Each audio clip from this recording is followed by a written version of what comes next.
Il avait 82 ans. On aurait pu croire que c'était le moment idéal pour se prélasser sur la véranda de sa villa, un verre de Chianti à la main, à contempler le soleil disparaître dans les vagues, un repos bien mérité après une vie de labeur. Mais au lieu de choisir le confort, il a choisi la compassion. Chaque matin, il prenait sa voiture, la remplissait à ras-bord de nourriture pour chats et chiens et ne se rendait pas sur la côte, mais dans les refuges qu'il gérait. Des refuges qui étaient devenus son véritable foyer. Bien plus qu'une villa en bord de mer jour après jour, il travaillait sans relâche aux côtés de bénévoles, sauvant, nourrissant et soignant les animaux abandonnés. Le soir, il s'écroulait sur son lit, trop épuisé pour souffrir d'insomnie, trop occupé pour s'ennuyer.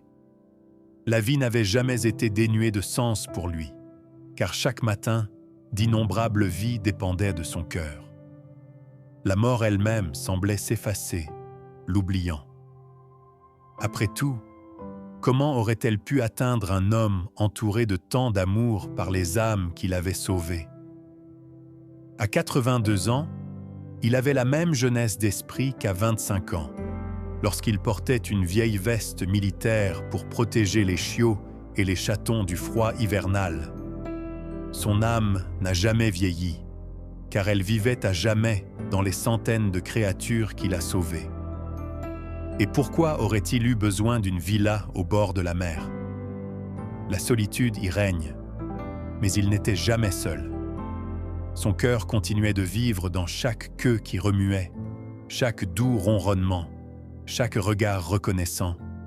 Il s'appelle Alain Delon. Inclinons-nous devant lui, car il nous rappelle que la vraie jeunesse, le vrai sens de la vie, ne viennent pas du luxe, mais de l'amour, du service et d'un cœur qui refuse de vieillir.